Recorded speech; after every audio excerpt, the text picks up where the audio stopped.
Page 34. Christian Grey and Clayton's? Go figure. Paul snorts, amazed. He shakes his head as it's to clear it. Anyway, want to grab a drink or something this evening? Whenever he's at home, he asks me on a date, and I always say no. It's a ritual. I've never considered it's a good idea to date the boss's brother. And besides, Paul is cute in a whole small American boy next door kind of way, but he's no literary hero. Not by any stretch of the imagination. Is Grey? My subconscious asks me, her eyebrows figuratively raised. I slap her down. Don't you have a family dinner or something for your brother? That's tomorrow. Maybe some other time. Paul, I need to study tonight. I have my finals next week. Anna, one of these days you'll say yes. He smiles as I escape the store floor. But I do plays, Anna, not people, Josie groans. Josie, please, I beg.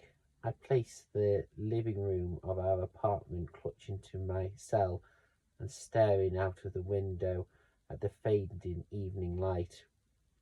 Give me that phone. Kate grabs the handset from me, tossing her silky reddish blonde hair over her shoulder. Listen here, Josie Rodriguez. If you want our newspaper to cover the opening of your show, you'll do the shoot for us tomorrow. Capiche? Kate can be awesomely tough. Good. Anne will call back with the location and the call time. We'll see you tomorrow. She snaps the cell phone off. Sorted. All we need to do now is decide whether, where and when we'll call him. She holds the phone out to me. My stomach twists. Call Grey now. I scroll at her and reach into my back pocket for his business card, and I take a deep breath, steadying breath, and with shaky fingers I dial the number. He answers on the second ring. His tone is clipped, calm and cold. Grey? Mr. Grey, it's Anastasia Steele. I don't recognise my own voice. I'm so nervous. There's a brief pause. Inside, I'm quaking. Miss Steele, how nice to hear from you. His voice has changed. He's surprised, I think, and he sounds so warm, seductive even. My breath hitches and flush, and I'm suddenly conscious that Catherine Kavanagh is staring at me, her mouth opened and a dart into the kitchen to avoid her unwanted scrutiny. We'd like to go ahead with the photo shoot for the article. Breathe, Anna, breathe. My lungs drag in a hasty breath. Tomorrow, if that's okay. Where would it be convenient for you, sir? I can almost hear his sphinx smile through the phone. I'm staying in the Heatham in Portland. Shall we say 9:30 tomorrow morning? Okay, we'll see you there.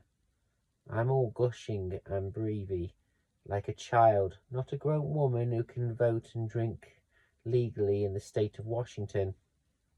I look forward to it, Miss Steele. I visualize the wicked gleam in his eyes. How can he make even little words hold so much tantalizing promise? I hang up. Kate's in the kitchen, and he's staring at me with a look of complete and utter considerment on her face. Anastasia Rose Steele, you like him? I never seen or heard you so affected by another before. You're actually blushing.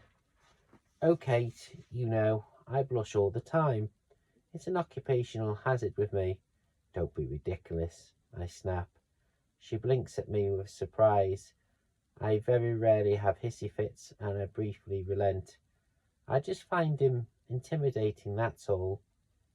Heathman, that figures, mutters Kate. I'll give the manager a call and negotiate a space for the shoot. I'll make supper. Then I need to study. I cannot hide my irritation with her open as one of her cupboards to make supper. I'm relentless that night, tossing and turning, dreaming of smoky grey eyes, coveralls, long legs, long fingers, and dark, unexpected places. I wake twice in the night, my heart pounding. Oh, I'm just going to look great tomorrow with so little sleep. I scold myself. I punch my pillow and try to settle. The Heathman is nestled in the heart of downtown Portland. Its impressive brownstone facade was completed just in time for the crash of the late 1920s.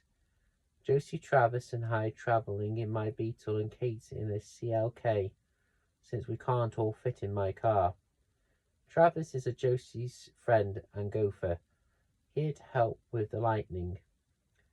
Katie has managed to acquire the use of a room at the Heathman free of charge for the morning in exchange for a credit in the article. When she explains at the reception that we're here to photograph Christian Grey's CEO, we have instantly upgraded to a suite. Just a regular sized suite, however, as apparently Mr. Grey is already occupying the largest one in the building. An over-keen marketing executive shows up to the suite. He's terrible young and very nervous for some reason. I suspect Kate's beauty and commanding manner disarm him because he's putty in her hands. The rooms are elegant, understand, and opulent furnished. It's 9. We have half an hour to set up. Katie's in full flow. Josie, I think we'll shoot against the wall. Do you agree? She doesn't wait for a reply. Travis clears the chairs. Anna, could you ask housekeeping to bring up some refreshments and let Grey know we're here? Yes, mistress. She's so demanding. I roll my eyes, but as I'm told. Half an hour later, Christian Grey walks into the suite. Holy crap! He's wearing a white shirt, open at the collar, and grey flannel pants that hang from his hips. His unruly hair is still damp from a shower. My mouth goes dry looking at him. He's so freaking hot. Grey is followed into the suite by a man in his mid-30s, all buzz cut and stubble in a sharp dark suit and tie, who stands silently in the corner, his hazel eyes watching us impassively.